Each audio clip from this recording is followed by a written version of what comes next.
L'entrepreneuriat en Afrique est un véritable parcours du combattant et c'est pourtant pour beaucoup une issue face au problème de l'emploi dans nos sociétés. Mais avant de se lancer dans l'aventure, quelles considérations faut-il prendre en compte? Quels moyens faut-il mettre en œuvre avant et pendant l'exécution de son projet? Quelles qualités faut-il développer en tant que chef d'entreprise dans le contexte ivoirien en particulier? Autant de questions auxquelles nous allons tenter de répondre dans un tout nouveau numéro des Femmes d'ici sur NCI. Surtout ne bougez pas, ça commence tout de suite.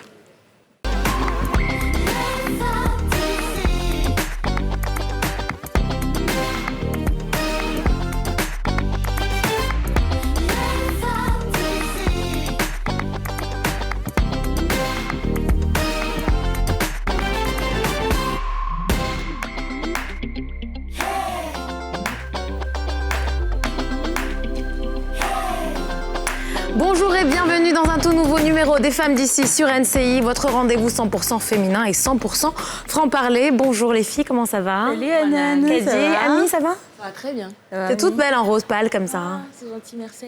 Mais Ami, elle est toujours belle dans tout. N'est-ce pas? Alors ici, aujourd'hui, on parle de l'entrepreneuriat.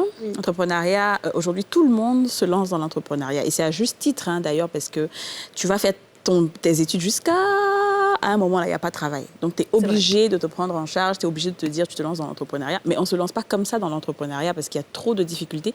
Et beaucoup de personnes qui se lancent dans l'entrepreneuriat, à un moment, ils échouent.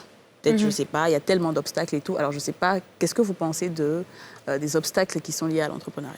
Je pense qu'en fait, effectivement, on a un écosystème qui peut-être est favorable au fait de se lancer dans l'entrepreneuriat parce qu'effectivement, il y a plein de choses à faire. Donc, les idées, quelque part, si elles sont bien menées, peuvent aboutir. Ceci dit, il y a aussi beaucoup de choses qui sont un peu problématiques dans nos pays. On sait, voilà, il y a moins de structures, il y a moins de sentiers battus et bien structurés. Et ça fait que parfois, on peut se perdre. Enfin, j'imagine, après, je ne suis pas entrepreneur, mais... L'entrepreneuriat, ça me parle. Oui. Donc, c'est l'entrepreneur. Ça me parle vraiment, mais effectivement, je pense que moi, c'est un sacerdoce. C'est vraiment un vrai fardeau qu'il faut prendre à bras le corps et il faut déjà être passionné, mais être formé, aguerri. Et les échecs ont plusieurs raisons, mais il y a aussi des fois que je dis qu'être entrepreneur, tout le monde ne peut pas être entrepreneur. Exactement, et c'est là que je te rejoins, parce que moi, je suis entrepreneur depuis près de 5 ans, au-delà de tout ce que je fais à côté, et franchement, je pense que c'est pas facile, parce que quand je conseille à des personnes d'entreprendre, ce que je vis même au quotidien, j'ai toujours besoin d'accompagnement, et je peux comprendre pourquoi d'autres ont des échecs, parce que la manière dont nous, on réfléchit, la manière dont nous, on est peut-être un peu formés, tout le monde n'a pas ça, et le système, contrairement à ce qu'on pense, le système n'est pas toujours favorable. Quand on voit les impôts, c'est galère. Mais bon, comme tous les jours, on vous a posé la question, chers téléspectateurs, et la question du jour, c'est quels sont les obstacles liés à l'entrepreneuriat? On écoute certaines de vos réponses. Entreprendre, il faut avoir un fonds. C'est comme tu es en train d'investir. Maintenant, si tu n'as pas de fonds, tu vas entreprendre comment? Nous, comme ça, on ne peut pas faire entrepreneuriat parce qu'on n'a pas de fonds. Et quand tu veux entreprendre, tu vas demander un prêt, mais tu n'as pas un fonds garanti à la banque. Donc, la banque te refuse. Donc, tout simplement, ce n'est pas facile. Je n'ai pas encore essayé d'entreprendre. Moi, je ne pense pas, avec ce que j'entends, je me dis peut-être que c'est difficile d'entreprendre. Mais comme moi-même, je n'ai pas encore appris. Voilà, donc je ne sais pas si c'est difficile ou pas. Voilà, il va falloir que j'essaie de voir ce qu'il y a dedans. Voilà, avant que... En Côte d'Ivoire, même quand tu as un projet, on n'a pas d'aide financière. Les gens refusent de t'aider. Même quand le gouvernement donne un fonds, peut-être au ministère qui s'occupe des jeunes, c'est seulement un groupe de personnes qui en bénéficient. Vous comprenez? Donc je peux dire que c'est en ces fonds que ça se fait. Donc il faut élargir pour que tout le monde puisse en bénéficier. Voilà, c'est un peu ça. Je suis tout à fait d'accord avec ces messieurs-là. Le système là n'est pas favorable. En même temps qu'on prône l'entrepreneuriat, il faut se prendre en charge et tout, mais en même temps, on n'aide pas, quoi. En fait, côté financier, c'est galère. Totalement. Côté financier, c'est galère. Même s'il y a des opportunités, je pense aussi qu'il y a des initiatives de l'État qui ne sont pas forcément populaires, bien connues, en fait. Ouais. Et plus on s'informe, plus on se rend compte qu'il y a plusieurs initiatives qui ne sont pas forcément... comment dire ça ?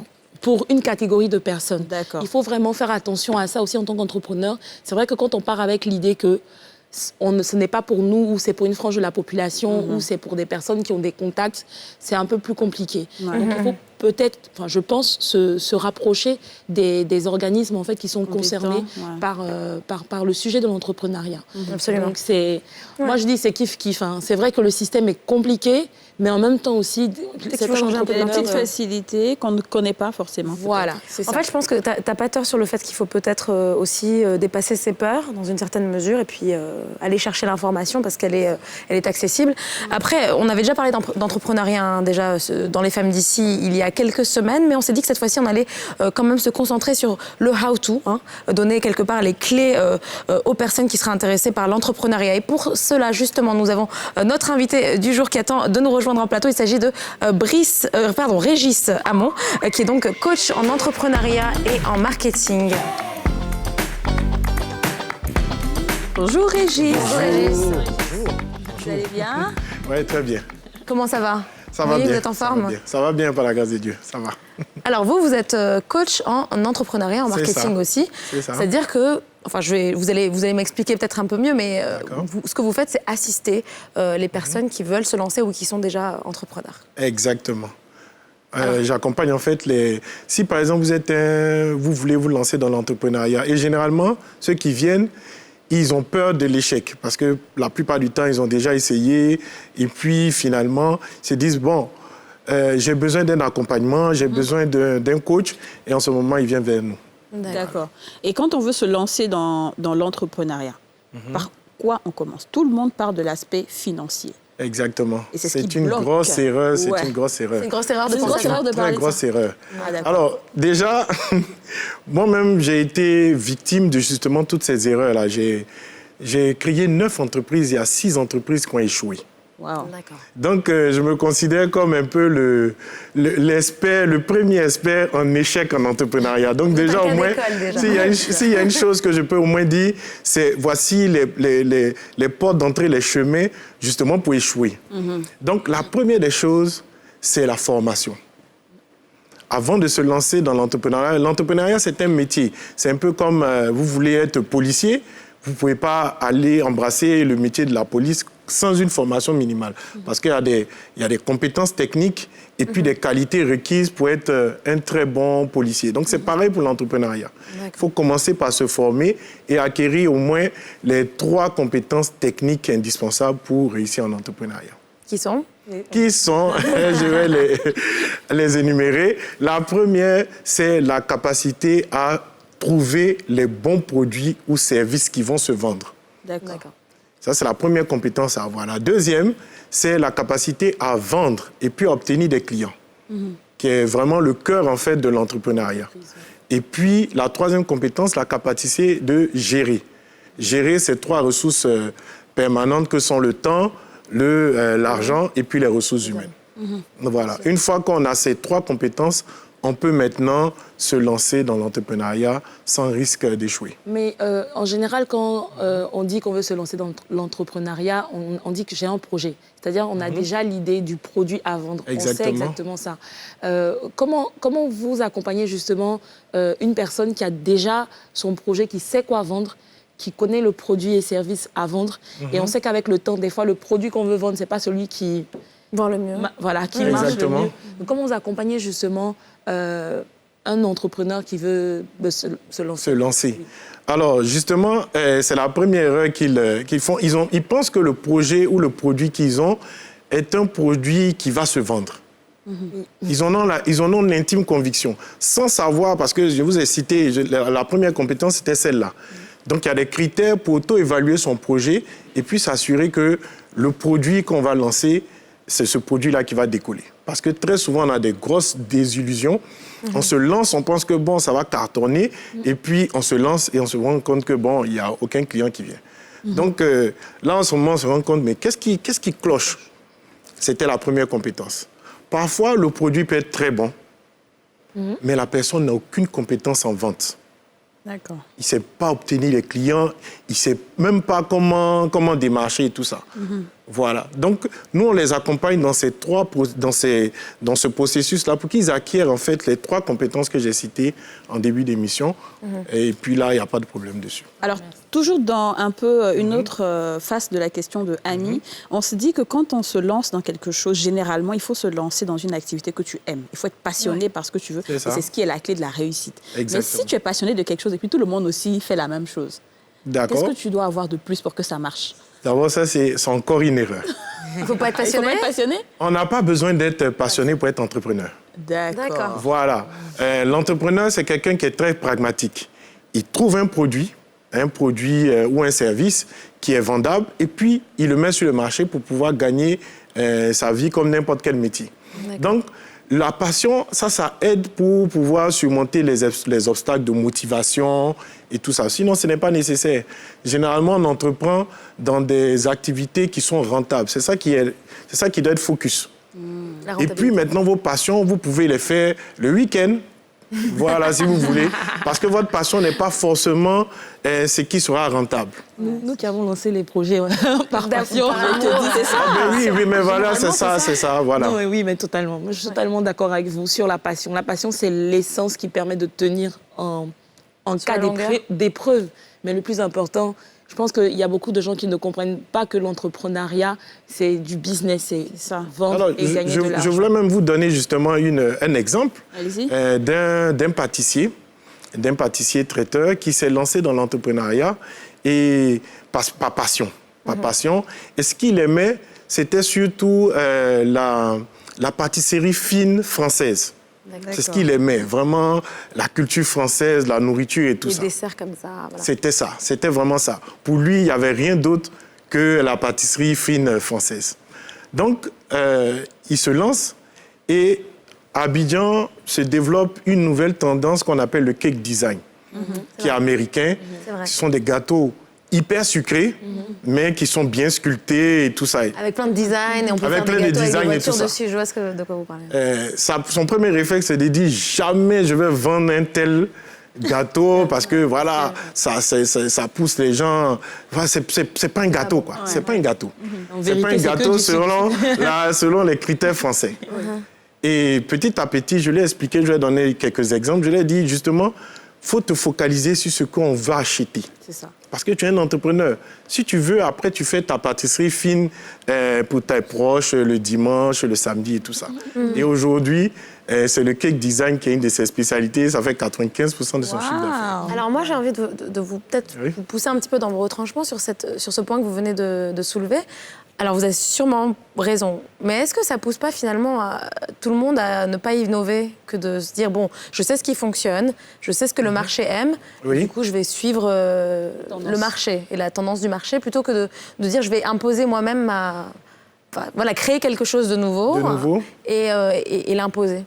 Je suis d'accord, mais il faut distinguer en fait l'innovation de tout ce qui est de l'innovation. Il faut distinguer l'innovation de la rentabilité que recherche l'entrepreneur. L'entrepreneur, c'est une activité à but lucratif. Donc, tout ce qu'il recherche, c'est comment gagner des revenus pour pouvoir en vivre comme tous les autres métiers. Si l'innovation permet de pouvoir atteindre cet objectif, oui. Mais si ça ne permet pas, on laisse tomber. Voilà. La plupart des très grandes entreprises en Côte d'Ivoire ici sont des franchises.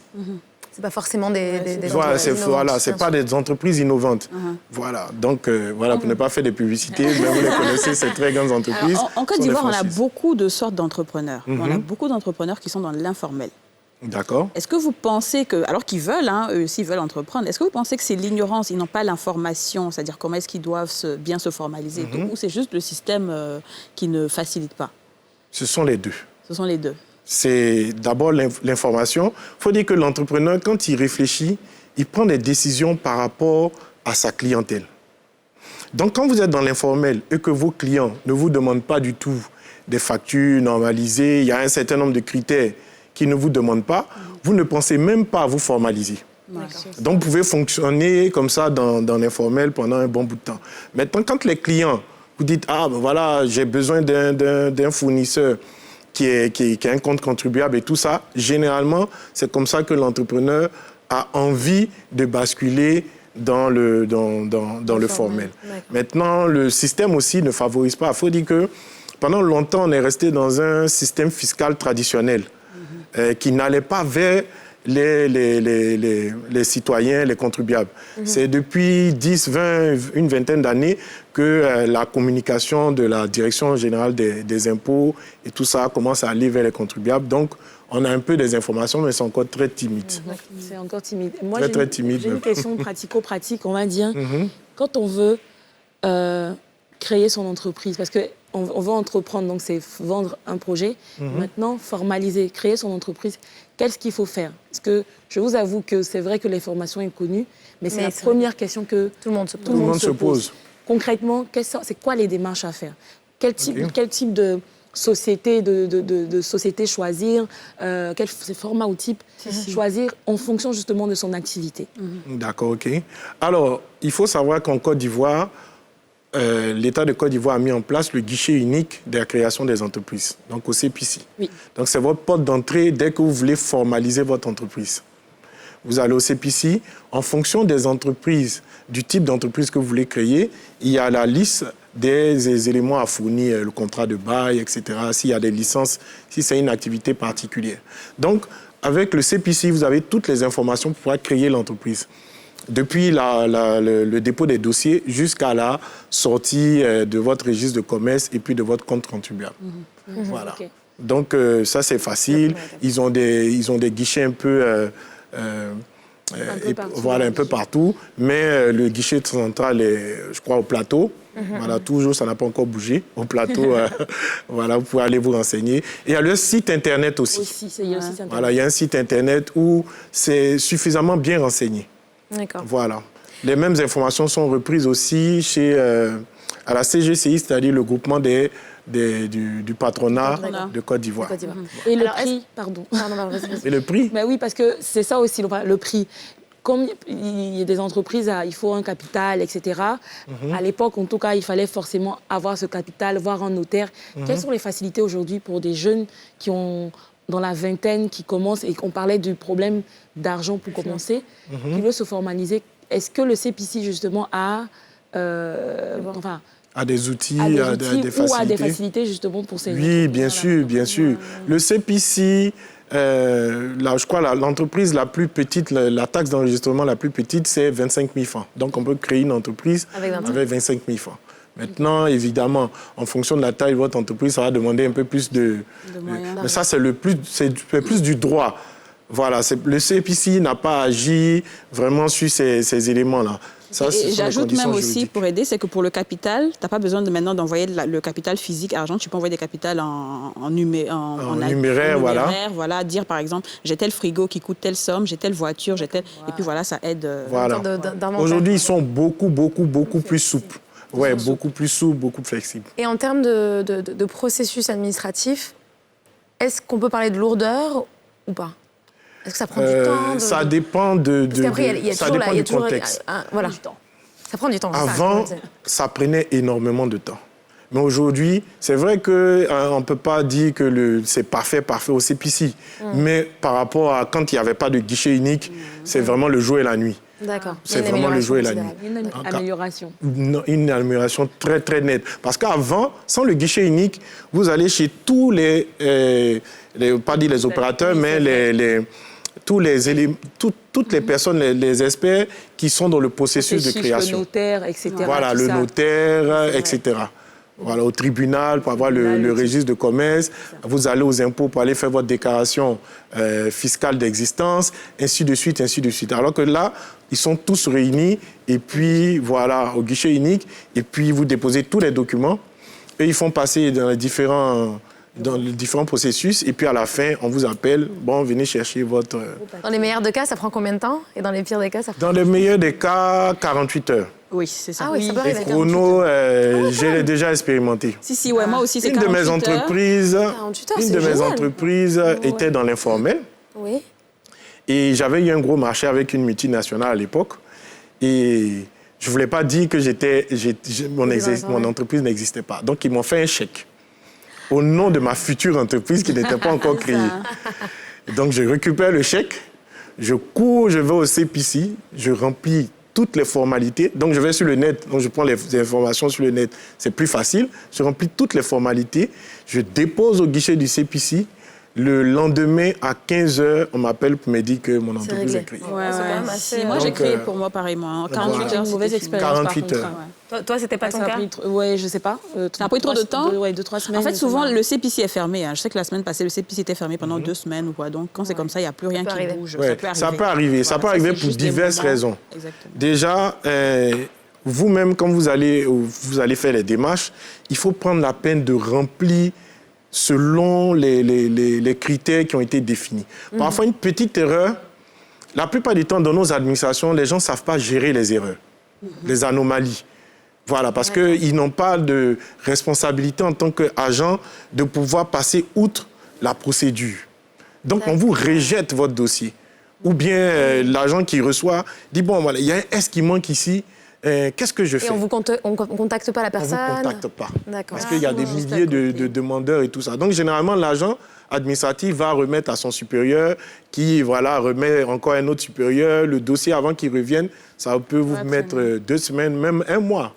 Donc, généralement, je veux dire... C'est de la bureaucratie, en fait. Oui, il faut s'assurer de faire 0 erreur au moment où on remplit les documents demandés par les CPC. Okay. Alors, tout à l'heure, vous avez, on a parlé un petit peu du secteur informel. Est-ce que l'informel est forcément synonyme de précarité? Ou est-ce qu'on peut être épanoui dans l'informel? Pas du tout. Parce qu'on a tendance à dire qu'il faut que les entreprises se formalisent. Oui, ça, c'est... Pour les impôts? Pour les impôts et pour la banque, ça dépend des partenaires. Ça dépend des partenaires qui souhaitent la formalisation. Mais sinon, la précarité d'une entreprise, ça se joue sur la régularité des clients. C'est ça. Voilà. Si vous êtes une entreprise informelle, mais qui avez des clients réguliers, mais vous pouvez tenir sur une vingtaine d'années sans problème. Sans passer par là. Du coup, il y a plein de personnes qui aiment ça, être dans l'informel, comme ça, ils amassent les clients et puis ils ne payent pas d'impôts, ils sont dans leur coin. Ben oui, c'est de bonne guerre. L'entrepreneuriat, c'est une question de guerre. Du coup, j'ai une question bête, on va dire. Donc, est-ce qu'on peut dire qu'on est entrepreneur si on n'a pas d'entreprise? Parce que l'entreprise, ça reste quand même un cadre formel, avec une DFE, etc. Est-ce qu'on peut dire qu'on est entrepreneur si on n'a pas d'entreprise? Mais bien sûr, bien sûr. Oui, c'est évident. Voilà, puisque vous avez une activité génératrice de revenus. Vous êtes entrepreneur. À partir du moment où on a une activité. Oui. Activité génératrice. Et une fois que vous avez une entreprise, vous êtes chef d'entreprise. C'est ça. C'est ça. Voilà. Dès que vous avez une entreprise, vous êtes chef d'entreprise. Régis, on va continuer cette discussion qui est très intéressante. On apprend beaucoup. Juste après une courte page de pub. Surtout, restez avec nous. On se retrouve tout de suite.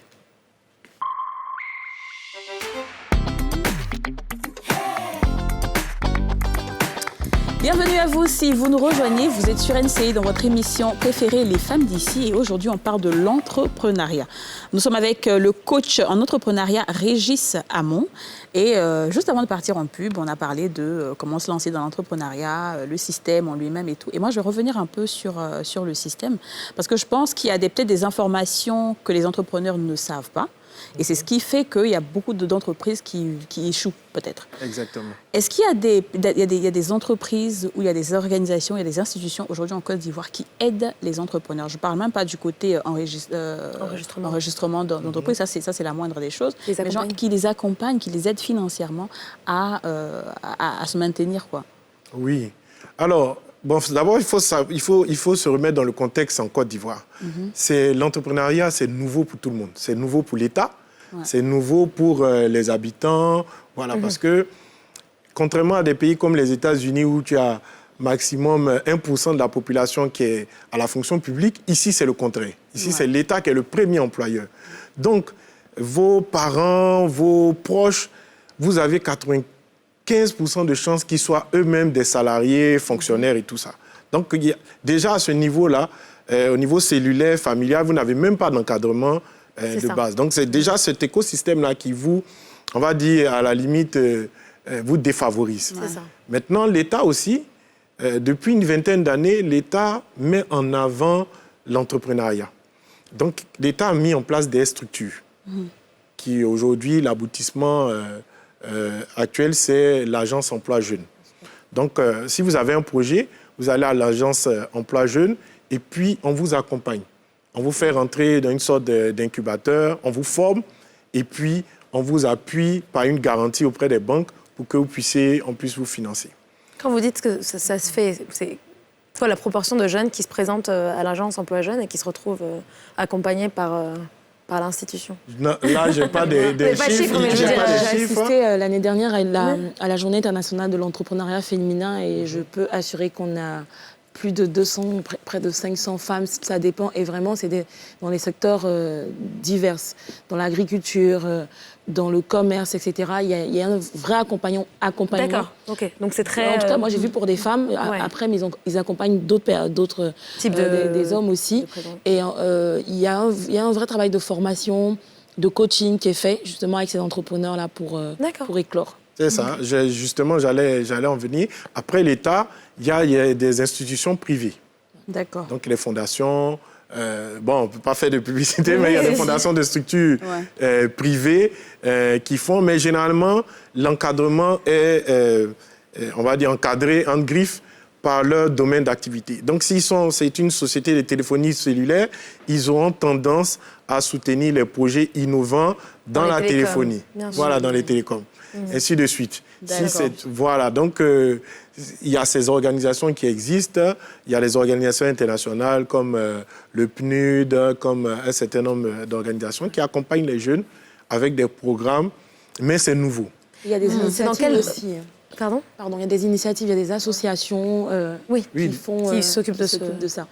Dans quel domaine, diriez-vous aujourd'hui, en observant le marché ivoirien, diriez-vous et conseilleriez-vous de se lancer en fait? Quel domaine a du potentiel? Alors, j'aurais tendance à c'est une question, on va dire une question piège. Un peu difficile. Non, pas difficile. Elle est relativement facile. Et je vais donner les secteurs sur le plateau. Mais la plupart du temps, à cause de notre manque de culture en entrepreneuriat, dès que vous, en tant qu'expert, vous donnez un secteur, tout le monde se dit que c'est là-bas que ça va marcher parce qu'on nous a dit que c'est là-bas que c'est bon et tout ça. Donc, voilà. Donc, avec beaucoup de pincettes. Avec beaucoup de pincettes, c'est ce que vous conseillez, mais bien sûr, il faut pas... Voilà, il faut remplir les conditions, il faut avoir les capacités techniques que j'ai données tout à l'heure en début d'émission pour pouvoir être un entrepreneur qui réussit. Sinon, ça ne sert à rien d'entreprendre dans ces domaines-là que je vais citer. Vas-y, D'accord, ok. Alors, le premier domaine, c'est un peu généraliste, hein, ce n'est pas par secteur d'activité. Mais le premier domaine dans lequel c'est toujours rentable, ce sont toutes les activités de produits ou services qui contribuent à enrichir l'individu ou l'entreprise. D'accord. Exemple simple. Par exemple, oui. Par exemple. Je vous donne un exemple simple. Vous lancez, par exemple, dans la loterie. Je donne un exemple comme ça. Vous lancez dans la loterie. C'est un produit ou service qui permet à un individu de s'enrichir. D'accord. Je vois. Si je suis dans le domaine de la formation, au lieu de faire un cours je préfère faire un cours sur le marketing, qui est une science qui permet aux entreprises de s'enrichir. Donc, à chaque fois que vous avez une activité dans ce sens, vous avez un très fort pourcentage d'avoir des clients parce que c'est un besoin qui est quasiment permanent. Mais ça ne peut pas créer d'autres arnaqueurs parce que là, on a eu des tontines sur WhatsApp qui se sont créés. Mais justement, des sortes de marketing de réseau. C'est pour ça que même quand ils ferment et qu'il y a d'autres entreprises qui se créent, ils ont toujours des clients. Ouais. Ils ont toujours des clients. Parce que ce type de... Mais oui, tout le monde veut s'enrichir. Ça. Tout le monde veut s'enrichir. Donc, chaque fois que vous êtes dans ce domaine-là, voilà, c'est une petite anecdote comme ça aux États, parmi le monde des coachs, une anecdote où un coach qui disait qu'aux États-Unis, pendant la conquête de l'Ouest, on s'est rendu compte que les premiers multimillionnaires, pendant la ruée vers l'or, étaient les vendeurs de pelles et de pioches. Ah oui. Voilà, le concept était simple. C'était que nous, on ne cherche pas... juste les outils aux personnes. On vous donne les outils pour que vous qui cherchez à vous enrichir, et finalement, c'est moi qui suis le plus riche et le plus rapidement riche parce que tout le monde vient et puis on vend les pelles. Ça a du sens. Ça, c'est le premier contexte. Le deuxième contexte, ça va vous plaire un peu les femmes. Enfin, la deuxième activité, c'est tous les produits ou services qui contribuent à embellir la femme. Ouais, c'est nous autres. Ouais. Les cosmétiques, ça marche très bien. C'est- Les vêtements, ça la marche. mode. La beauté, Ça la marche. mode et tout. Voilà. Et puis le troisième secteur, c'est le secteur énergétique. Oui. Ah, d'accord. Voilà. Troisième secteur, secteur énergétique. Et puis le dernier, c'est tous les produits ou services qui contribuent à combler les besoins fondamentaux de l'homme. D'accord. Donc manger, se boire, nourrir, se nourrir, se loger. Voilà. D'accord. Ça ne veut pas dire que les autres secteurs, comme la communication et tout ça, ne sont pas rentables, mais Mais c'est les ils sont les principaux que j'ai cités. Pour une entreprise qui marche déjà très bien, est-ce qu'il faut forcément vous recommander à une entreprise d'aller toujours sur fonds propres? Parce qu'on sait que les banques ont du mal à accompagner les entreprises. Oui. Et je prends par exemple mon cas. Moi, j'ai beaucoup travaillé sur fonds propres depuis de nombreuses années. Et c'est tout récemment, cette année, que je me suis rendu compte qu'il faut peut-être que je me fasse accompagner par une banque ou un truc comme ça. Parce que j'ai eu un marché avec une structure et il fallait débourser de gros fonds pour faire ce marché-là. Exactement. Et du coup, c'était compliqué. Les banques, eux, ils ne t'accompagnent pas forcément. Les microfinances, ils te disent non, l'entreprise, elle doit signer d'abord. Il y a tellement de choses que finalement, Exactement. j'étais obligée de réaccommoder à gauche, à droite pour exécuter le marché. Ça, c'est lié au fait que vous n'avez pas été structuré ou accompagné par un... Parce qu'il y a des cabinets d'accompagnement en financement. Ah. D'abord, ce qu'il faut savoir, c'est que effectivement, ici comme ailleurs, les banques n'accompagnent pas à la création de l'entreprise. Et c'est normal, c'est qui est normal. Parce que ni vous, ni moi, on ne peut savoir d'avance si votre entreprise va être rentable et puis rapporter des revenus. Donc, la banque, c'est un partenaire de développement. Il y a un banquier qui m'a dit qu'il ne finance pas les projets, il finance des entreprises rentables. Il finance des projets de développement. Ou bien, quand vous voyez qu'une banque finance une entreprise qui démarre, c'est généralement pas une multinationale, mais par exemple une filiale. L'entreprise a déjà fait ses preuves ailleurs, et puis elle vient s'installer en Côte d'Ivoire. On connaît déjà plus ou moins ses chiffres et tout ça. Donc la banque, c'est le partenaire de développement. Si vous regardez même vos villages et tout ça, l'entrepreneur crée l'économie et la banque vient accompagner. Si vous avez un village, une ville qui n'a pas un fort potentiel économique, aucune agence de banque viendra s'installer.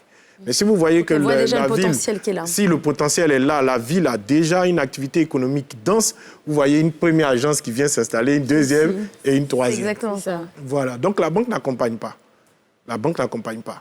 Par contre, ce qu'il faut faire, c'est qu'on commence toujours par fonds propres. On commence toujours par... Tous les entrepreneurs ont commencé par des fonds propres. Il y a des techniques de financement de fonds propres qui existent que les gens ne connaissent pas forcément. Voilà, c'est ce qui fait que il y a tous ces problèmes de financement. Mais une fois que, après 3 ans, 4 ans, 5 ans, l'entreprise est stable, la banque vous accompagne maintenant pour le développement de la structure. Donc, ils ont plein d'outils financiers. Souvent, ils font des salons, mais les entrepreneurs ne vont pas très souvent. Voilà. Ça. En Côte d'Ivoire, ici, on aime beaucoup plus les festivals que les salons. À cause de la nourriture. Voilà. On est très souvent... Ma question, c'est par rapport justement aux experts. Vous êtes coach en entrepreneuriat, donc pour vous, c'est quoi l'importance, en tout cas moi je l'ai comprise, l'importance de travailler avec des experts quand justement on n'a pas eu la formation, quoi que ce soit. On parlait de problèmes de financement, mais travailler avec un cabinet ou un trésorier ou un financier qui vous accompagne, c'est important. Mais, donc c'est quoi l'importance des experts? Parce que des fois les entrepreneurs, ils se disent qu'ils peuvent tout faire. Ils savent tout faire et à un moment donné, ils sont bloqués. Et le fait d'être renfermé sur soi-même, à un moment donné, on n'arrive plus à... En fait, on est dépassé. C'est ça. Mais en fait, ça, c'est une question d'éducation. Dans l'école classique traditionnelle, on a appris à ne pas demander. Par exemple, si on vous donne un devoir et que vous êtes... si vous ne connaissez pas la réponse, vous n'avez pas le droit de demander au professeur, ben voilà, je ne connais pas la réponse. Exactement. Donc, après 18 ans, passé d'un tel système, on n'a pas le réflexe systématique d'aller demander de l'aide quand on a un blocage. Voilà, c'est tout. Sinon, une fois qu'on développe ce réflexe-là, en principe, on doit pouvoir contacter n'importe quel expert. Même si on ne le trouve pas en Côte d'Ivoire, on peut pouvoir le contacter à l'extérieur. Merci beaucoup, coach. Je pense qu'on peut faire poser une dernière question. D'accord. Toute dernière question. Tout à l'heure, on a parlé de... D'accord. Tout à l'heure, on parlait de fibre entrepreneuriale. On a à peine touché à ce sujet-là. Pensez-vous que finalement... il y a des personnes qui ont la fibre entrepreneuriale et est-ce que ça compte réellement pour réussir dans l'entrepreneuriat? Ah oui. Ou est-ce qu'on peut l'acquérir par la formation? On peut acquérir des compétences techniques. D'accord. Mais les qualités sont beaucoup plus difficiles parce que les qualités sont naturelles.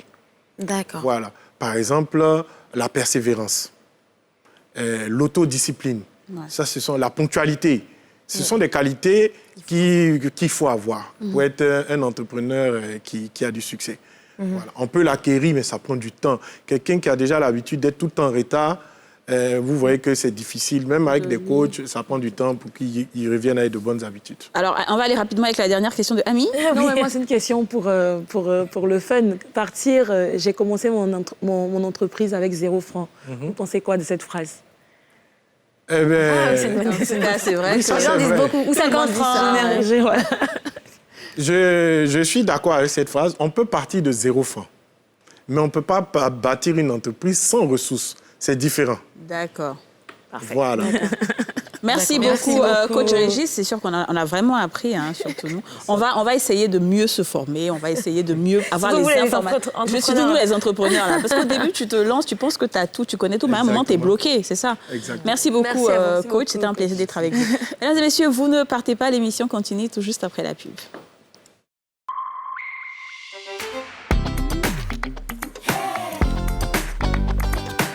Bienvenue à vous si vous nous rejoignez dans la 3e partie de cette édition des Femmes d'ici sur NCI. On va maintenant entrer dans la zone digitale.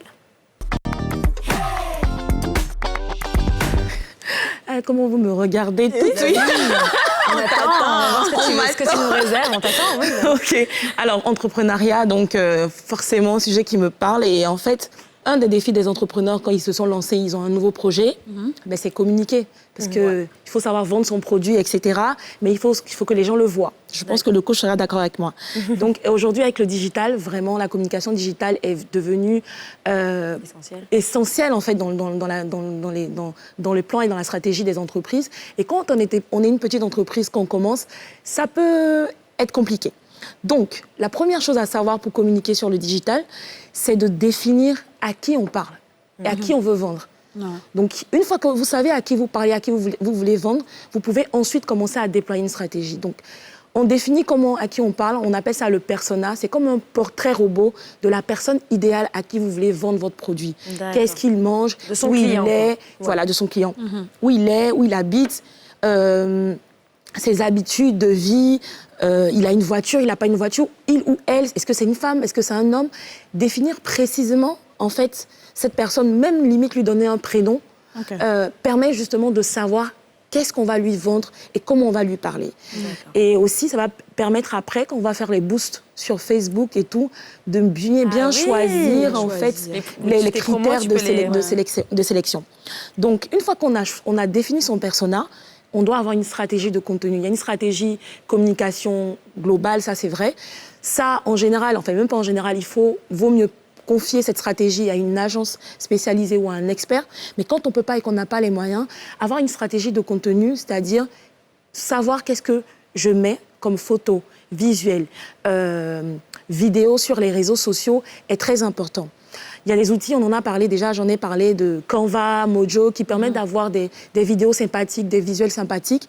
Mais c'est surtout qu'il faut savoir, selon le réseau social, qu'est-ce qu'il faut poster. Donc Instagram, aujourd'hui, presque tous les réseaux sociaux ont des stories, mais tu ne parles pas sur Facebook comme tu parles sur Instagram, comme tu parles sur Twitter, etc. Donc il faut vraiment comprendre cet environnement et avoir une stratégie de contenu en fonction des réseaux sociaux.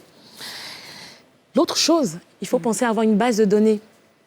Aujourd'hui, même tous les jeunes entrepreneurs le font, ils ont une base de données WhatsApp à qui ils envoient des messages, une base de données WhatsApp, une base de données email. Donc chaque fois que vous avez un contact avec un client, il est important de prendre ces données-là pour pouvoir justement le fidéliser, le tenir informé justement de notre actualité. Enfin, il faut penser aussi, parce qu'il faut faire parler de soi, il faut penser à contacter des influenceurs. Donc influenceurs, des personnes qui sont très actives sur les réseaux sociaux, qui sont suivies idéalement par des personas. C'est-à-dire que tu ne vas pas parler à un influenceur qui ne parle pas à ton persona, à ta cible en fait.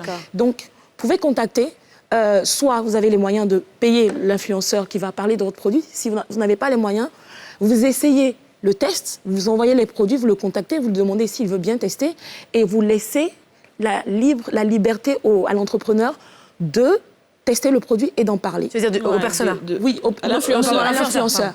Donc il faut laisser, j'insiste là-dessus parce que parfois les jeunes entrepreneurs, ils envoient le produit, ils demandent de tester, ils attendent que l'influenceur le poste systématiquement. Ouais. Mais non, en fait, il faut alors le que faire. tu as même, c'est même pas bon. Voilà, par exemple. Donc vous savez pas. Donc la première chose à faire, c'est d'avoir un retour d'abord. Demander est-ce que vous avez apprécié, qu'est-ce que vous n'avez pas apprécié, et accepter la critique. Et ensuite, espérer que l'influenceur poste. Il y a un autre truc aussi qui est très important, en tout cas moi je le dis parce que Ayana oblige, avoir un kit média. On a reçu beaucoup d'entrepreneurs qui disent oui, on ne parle pas de mon projet, je suis dans mon coin, on n'en parle pas. Mais pour en parler, il faut que vous-même vous ayez un kit qui permette justement à un média en ligne, sur Internet, de pouvoir voir que vous avez quelque chose, voilà, parler de vous. Donc avoir de jolies photos. Avoir un texte qui explique le projet et même l'entrepreneur qui est derrière, parce qu'aujourd'hui, c'est vraiment très tendance à l'entrepreneuriat local. Donc, en fait, avoir un joli document qui présente vraiment votre produit et que vous envoyez aux médias que vous avez sélectionnés, qui pourront parler, si possible, de votre projet. Ils pourront vous recontacter peut-être pour parler de publicité, mais vous avez quand même au moins un premier contact avec le média. Ça, c'est très intéressant, ça. Voilà. Et enfin, il faut se former. D'accord. Ouais, toujours. On n'improvise pas sur le digital. Voilà, on n'improvise pas sur le digital, il faut se former, les techniques augmentent, changent, évoluent. Les stories, si ça faisait 10 secondes, ça fait 20 secondes, on ne sait pas, etc. Donc il faut vraiment se former. Il y a les Reels qui arrivent, il y a plein de trucs. Voilà, et il y a des pages pour ça, il y a plusieurs pages qu'il faut voir sur les réseaux sociaux. Aujourd'hui, il y a une page qui s'appelle, Irao, qui forme les entrepreneurs, même pas au métier du digital, mais sur comment travailler justement son business, développer son business, qui fait des directs avec des partages d'expériences d'autres entrepreneurs. Il y a un autre entrepreneur qui est dans le digital qui s'appelle Effi, qui a un compte Instagram qui s'appelle Efficacement, qui donne des outils justement pour poster sur les réseaux sociaux pour développer sa communication digitale. Donc c'est très important de se former et de grâce ne dites pas je ne connais pas le digital. Mais surtout que le digital, ça avance tout le temps, il y a toujours de nouvelles choses. Donc mais il faut en parler de persévérance, de persévérance, c'est ça, c'est aussi le fait de chercher à se former, à développer. Et bien sûr, quand on est dépassé, travailler avec les Merci Ami. J'ai une petite question quand même à te poser, moi, Ami. Est-ce qu'on peut surcommuniquer sur la toile et sur les réseaux ? Est-ce qu'on peut inonder, saturer et fatiguer les gens ? Par exemple, moi, je sais que ça ne me parle pas les messages WhatsApp d'entreprise. Ça me fatigue. Est-ce qu'on peut surcommuniquer ? Non, il faut savoir... En fait, il faut savoir mener la danse, en fait. Après, peut-être que toi, ça te dérange, mais il y a quelqu'un d'autre que ça ne dérange pas. Moi, particulièrement, j'aime ça. Voilà. Ah, t'aimes bien moi, par exemple, j'ai des clients qui me disent que « Mais tu nous envoies pas de WhatsApp pour nous donner ton actualité. » Et je suis comme toi, personnellement, j'aime pas. En fait, ça veut dire que je suis pas la cible de la société. Voilà, tout simplement. Le persona. Tu n'es pas le persona, et donc du coup, tu peux demander à ce qu'on ne t'envoie plus. Donc c'est pour ça que tu peux te désabonner ou demander qu'on t'envoie plus les WhatsApp. Je sais que les gens demandaient tellement que j'étais obligée d'aller chercher un autre numéro de téléphone spécialement pour balancer des WhatsApp parce que les gens préfèrent ça. Okay. Merci beaucoup. Merci Ami. Alors on va recevoir encore une autre personne, une personne qui est dans l'entrepreneuriat, c'est dans le Miroir 2. Et notre invitée du jour a quitté le clan des salariés il y a 12 ans de cela. Elle était ingénieure commerciale dans une entreprise. Aujourd'hui, elle a lancé sa propre entreprise de construction, mais elle ne construit pas des maisons comme on le voit tous les jours. Elle construit des maisons écologiques, c'est-à-dire des maisons sans ciment. C'est dans le portrait de tout de suite. Lorsqu'elle quitte le monde des salariés après 12 ans de service en tant qu'ingénieure commerciale, c'est pour être à son compte. Marie lance alors sa propre entreprise dans le domaine de la construction. Sa spécialité ? Concevoir des maisons écologiques sans ciment. Une idée qui ne séduit pas sa clientèle dès le départ. Déjà, la population se disait que construire en terre, ça date des années 60. Et donc, il y a le blocage d'abord, psychologique. Pour eux, la terre, c'est quand on est pauvre, c'est la maison de la grand-mère, etc. Et lorsqu'on commence à être au cadre, maintenant, il faut construire en ciment.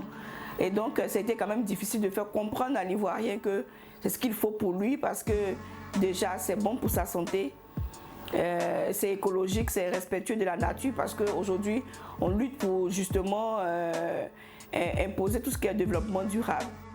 Après 10 ans d'existence, l'entreprise de Marie occupe une place considérable sur ce marché. Mais cela ne l'empêche pas de rêver grand pour la suite. Nous sommes 20 20 permanents. Après, en fonction des contrats, on peut prendre des contractuels. Et 20 permanents, 10 femmes, 10 hommes. Donc, on respecte les gens. Et nous sommes déjà sur tout le territoire ivoirien, Soubré, San Pedro, Bouaké, Yamoussoukro, Didier Vie, voilà, nous sommes sur tout le territoire ivoirien. Et nous sommes aussi à l'international, nous sommes dans la sous-région. Là, nous sommes en Centrafrique et je m'apprête à ouvrir le Bénin. Donc, ensuite, ce sera la Guinée et le Burkina Faso. Malgré la rude concurrence, Marie arrive à se frayer un chemin dans ce domaine grâce à son innovation. En 10 ans, nous avons reçu 9 distinctions, tant sur le plan national que sur le plan international. Déjà en 2014, nous avons eu les Oscars du BTP. En 2016, nous avons eu le prix à la COP22, le prix de la maison écologique. En 2017, nous avons eu le prix de la femme dynamique entreprenante. Nous avons eu aussi le prix de leadership féminin. Ensuite, en 2018, nous avons eu le prix de l'encouragement à la qualité avec le ministère des MPME. Et en 2017 aussi, nous avons eu le prix de la RSE. Et 2020, voilà, nous venons d'être parmi les 10 meilleurs managers de Côte d'Ivoire. Nous venons d'avoir le prix décerné par le ministère aussi des PME et Bicom. Ce succès, cette chef d'entreprise le doit à ses valeurs qui lui sont très chères. La première chose, c'est le sérieux.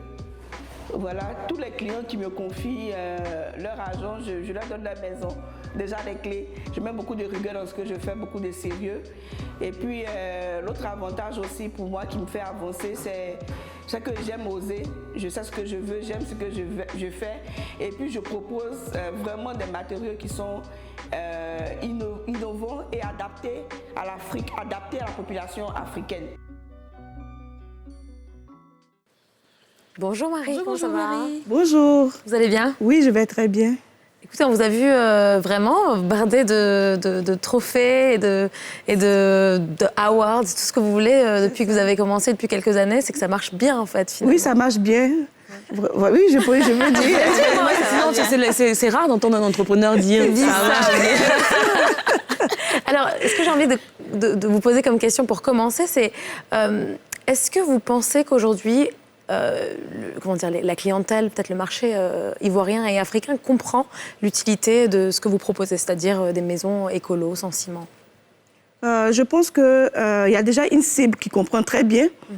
Puis il y a une partie qui est encore bloquée. Il y a la mentalité, voilà. Il y a certains encore qui pensent que construire en terre, ça fait appel aux maisons anciennes, aux maisons de nos grands-mères et tout. Bien souvent, je me retrouve devant des clients, lorsque je dis, je finis de présenter, ils disent, ah mais tiens, je vais aller faire dans mon village. Bon, ça pour la ville, quoi. Tout de suite, voilà, tout de suite, ils pensent que c'est pour le village, mais non. Le BTCS, les blocs de terre comprimés stabilisés, on peut en faire des maisons haut de gamme, comme on peut en faire des maisons économiques et sociales. Et est-ce que des maisons écologiques coûtent moins cher que les maisons normales avec du ciment? Oui, je peux dire ainsi, parce que d'abord, dans la fabrication, c'est en majorité la latérite, 65% de latérite et on ajoute 10% de ciment. Alors que nous savons que dans la construction, ce qui coûte le plus cher, c'est le ciment. Alors, nous, on utilise seulement 10% du ciment. Et tout simplement pour encourager justement la population à plus construire. Et donc, vous avez 30% de réduction sur les grosses œuvres. Donc, pour prendre un exemple tout simple, une maison aglo ordinaire qui est réalisée à 10 millions, nous, avec 8 millions, on peut faire la même maison. D'accord. Moi, j'ai une question on revient au commencement. On parlait tout à l'heure du coach qui disait que,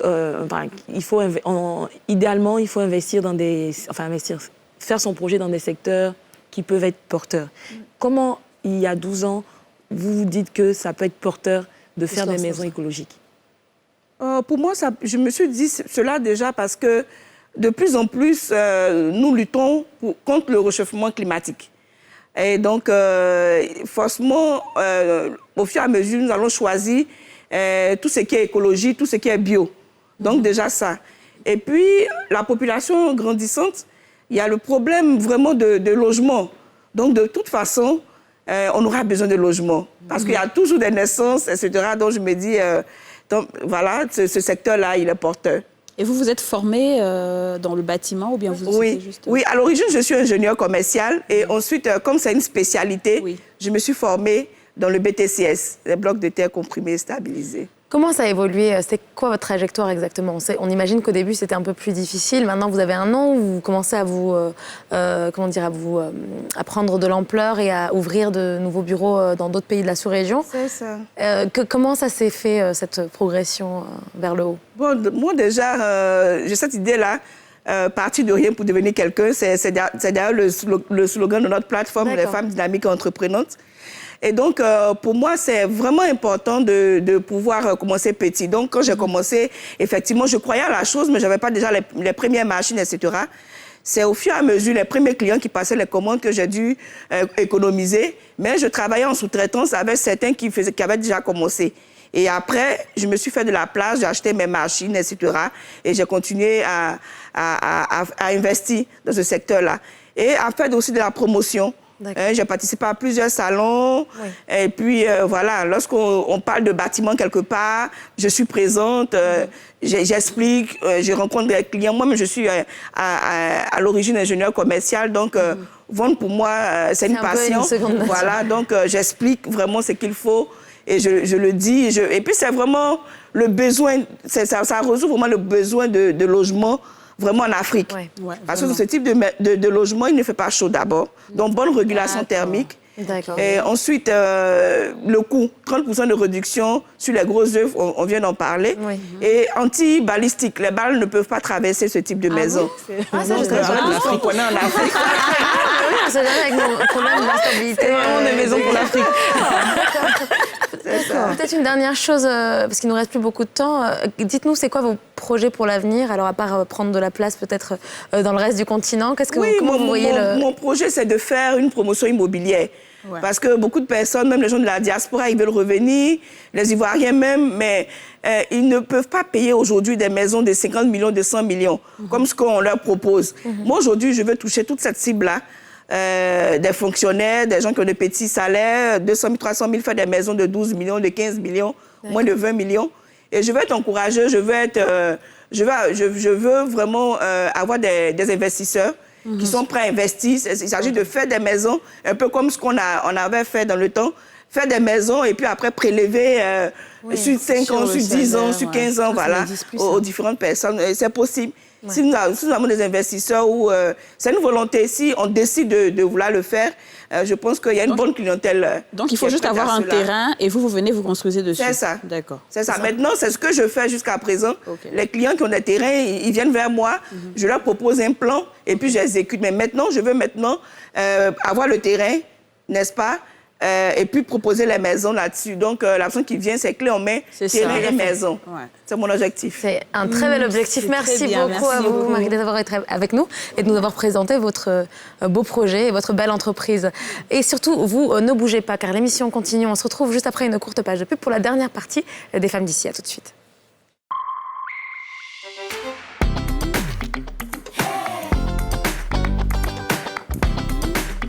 Retour sur le plateau des Femmes d'ici et dans la dernière partie de cette émission, nous allons aller en santé avec Mélissa Koulibaly qui va nous donner 6 astuces pour booster son système immunitaire quand on est enceinte. C'est dans la rubrique Au Top Santé. Alors Mélissa, bonjour. Bonjour Kadia. Comment vas-tu? Super bien. T'es de retour parmi nous. Oui. Finalement, tu es une habituée de la maison. Ça y est. Alors tu vas nous donner aujourd'hui 6 astuces pour booster son système immunitaire quand on est enceinte. Généralement, quand on est enceinte, on a des petits bobos. Donc vous pouvez très rapidement prendre le rhume ou encore avoir des remontées et tout ça. Et moi, j'ai testé 6 astuces qui m'ont permis de tenir tout ce temps pendant la grossesse et tout ça. Et à votre avis, vous pensez que je vais parler de quoi? Recette miracle? Moi, je pense peut-être au sport. Manger. Je pense qu'en termes de système immunitaire, c'est les mêmes choses que quand on n'est pas enceinte, c'est-à-dire peut-être certains remèdes un peu traditionnels. Et le sport aussi? Ou des plantes. Oui, le sport. Bingo. Donc en fait, c'est pareil. Voilà, c'est pareil. En fait, c'est ce que tout le monde peut faire. Donc toi, moi, femme enceinte, tout le monde peut faire. Donc le premier point, c'est il faut vraiment bouger. Je sais que je vais me faire taper sur les doigts quand je vais dire ce que je vais dire tout à l'heure. Quand on est enceinte, on n'est pas malade. Non, mais c'est vrai. Moi, je suis malade quand je suis enceinte. C'est vrai que toi, tu as fait des maladies quand tu étais enceinte. Il y a beaucoup de personnes mais qui c'est pas tombent tout le temps le malades. cas. Non, moi, En fait, quand je dis qu'on n'est pas malade, c'est que c'est... Franchement, si c'est hormis voilà, les bobos, on n'est pas malade, on porte juste un enfant. Donc, on peut faire du sport. Moi, j'étais genre championne en athlétisme, amie. Après, il y a sport et sport quand même. On peut pas tout faire. Voilà, on ne peut pas tout faire. Donc, vous pouvez marcher. Donc, faites 10 000 pas par jour, c'est possible. Donc, on commence tout doucement. Si vous voulez, vous faites 5 000 pas, 6 000 pas et ainsi de suite. Non, 2 fois par semaine, genre 30 minutes. En semaine, 2 fois, vous faites une activité qui vous plaît. D'accord. Vous faites la natation, c'est très très bon la natation. Ça, c'est jusqu'à combien de mois de grossesse? ça compte? Oui, danser, ça compte. Jusqu'à combien de mois de grossesse? Jusqu'à la fin, la natation. Jusqu'à la fin, la natation. Et ça facilite franchement les choses. Ça facilite. Ça fait du mouvement aussi pour D'accord. C'est très bien. Et généralement, si vous voyez votre médecin, il va vous recommander de faire la natation. Vous pouvez danser. Je dansais beaucoup dans le temps. Vous pouvez danser, vous pouvez faire de la gym douce, vous pouvez faire de la méditation, du yoga, mais tout ce que vous voulez pour être vraiment en forme. C'est bon pour l'esprit et c'est bon pour le corps aussi. Ok. Voilà. Le deuxième point, c'est il faut vraiment s'hydrater. Il faut boire de l'eau. On ne le dira jamais assez. Il faut s'hydrater, il faut boire de l'eau. Au moins 1,5 à 2 litres par jour. Prenez votre temps. Donc, vous buvez tout doucement, mais tout au long de la journée. Qu'est-ce que ça vous apporte? Vous n'allez pas avoir de tout ce qui est en rapport avec constipation et tout ça. Ouais. Pas de problème... comment on appelle... des infections urinaires, voilà. Vous n'allez pas avoir ce genre de bobo. Donc, buvez de l'eau, c'est vraiment bon pour votre système immunitaire. C'est pas l'eau qui crée la rétention d'eau au niveau des chevilles, là? Non, C'est pas ça. D'accord. Je pense que ça s'appelle rétention d'eau. Je t'ai dit, si je bois trop d'eau, ça retient. Je pense que c'est le sel, non? C'est le sodium. C'est le sel, oui, effectivement. La nourriture salée. Maintenant, le troisième point, il faut dormir. Je sais, vous allez me dire, mais comment on peut faire pour dormir alors qu'on a le ventre comme ça, on est fatigué? Mais il faut absolument dormir parce que si vous ne dormez pas, ça agit sur votre système immunitaire, donc ça agit automatiquement sur le fœtus. Donc, comment vous pouvez faire pour bien dormir? On revient sur cette histoire de sport. Tu as dépensé, tu reviens à la maison, quand tu te laves, tu dors comme un bébé.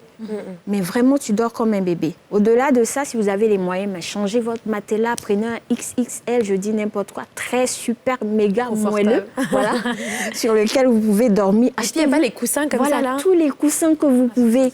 J'ai jamais été enceinte, mais j'ai été tentée d'acheter ça plusieurs fois dans ma vie. même sans bébé dans le ventre. Tellement ça a l'air confortable. Oui, mais achetez pour soutenir votre dos, vos bras, je sais pas, votre cou, tout ce que vous voulez, achetez les coussins. Et puis, vous allez voir, ça va faciliter votre sommeil. Et faites aussi les siestes. C'est vrai qu'au 3e trimestre, on est stressé, on pense à beaucoup de choses, on se pose des questions. Mais si vous pouvez, faites des siestes. C'est très, très important de dormir. D'accord. Donc là, on a 3, c'est ça, non? C'est ça. 3 points. On doit 3 encore. Il t'en reste 3. OK. Le 4e point, on va parler de l'alimentation. Il faut soigner son alimentation.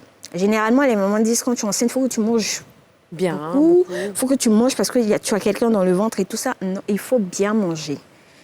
C'est pas manger en quantité, c'est manger en qualité. Ouais. Il faut vraiment varier ses repas. Il faut vraiment... il faut bien manger, en fait. Donc... faire attention à son régime alimentaire. Voilà, au régime alimentaire. Manger aux heures fixes. Si tu sais que tu as des problèmes de digestion, tu ne vas pas manger le foutou genre à 23h ou à 22h. Non. Tu fais attention à ton alimentation, tu manges aux heures fixes et c'est bon. Donc, ça fait le 4e point. Donc, 5e point, là, on va parler il faut prendre soin de son hygiène. Donc, avec la Covid, on va dire qu'il faut vraiment redoubler d'efforts. Il faut très souvent se laver les mains. Il faut vraiment... Je ne vais pas dire, il faut prendre son bain régulièrement aussi. On n'a pas besoin de nous dire ça. Il faut, voilà, vraiment prendre soin de soi, de son corps. Comme je le dis, on est enceinte, mais on n'est pas malade. On peut vraiment prendre soin de son corps et tout ça. Donc, le dernier point, il faut éviter les produits toxiques. Surtout, donc, il faut éviter tout ce qui est teinture. En tout cas, autant que vous pouvez, tout ce qui est teinture, tout ce qui est défrisage, tout ce qui est vernis et tout ça, autant que vous pouvez. C'est juste 9 mois, on se consacre. On va vivre au bio. Pour ces 9 mois. Pour 9 mois. Voilà, pour 9 mois après, on peut faire ce qu'on veut. Ouais. Donc voilà les 6 conseils. Parce que tout ça, en fait, finalement, ça peut avoir un impact sur le bébé aussi. Tout à fait. Voilà. D'accord. Merci beaucoup. C'est vrai que j'ai entendu cette histoire de produits toxiques à éviter pendant les grossesses. Moi, vous l'avez fait, vous les filles? Moi, je me teins les cheveux. Toi, tu n'utilisais pas? Jamais. Faut pas. Mais en fait, moi, mon médecin, je faisais. Moi, c'est juste la teinture que je faisais sur mes cheveux. Et mon médecin n'a pas trouvé d'inconvénient. Surtout dans notre premier trimestre, il faut éviter.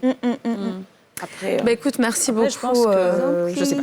Je pense que c'est... Je sais pas. Ça dépend. C'est le bébé qui demandait. Peut-être que c'est le bébé qui demandait, parce que moi, vraiment, il fallait que je me teigne les cheveux, quoi. Je voulais changer de coiffure. Je voulais me teindre. Je sais pas si l'enfant a voulu. Ça me rappelle un truc. Au dernier trimestre, j'ai dit que je voulais des cheveux rouges. Donc, je me suis fait des tresses tout rouges et j'étais là, j'étais contente. Ça s'explique pas, en fait. Voilà, c'est ça. Merci beaucoup, Mélissa. Et c'est sur ces beaux conseils de Mélissa qu'on va terminer l'émission. On vous souhaite une agréable fin de journée. On se retrouve demain, même heure, même plateau sur NCI. À demain.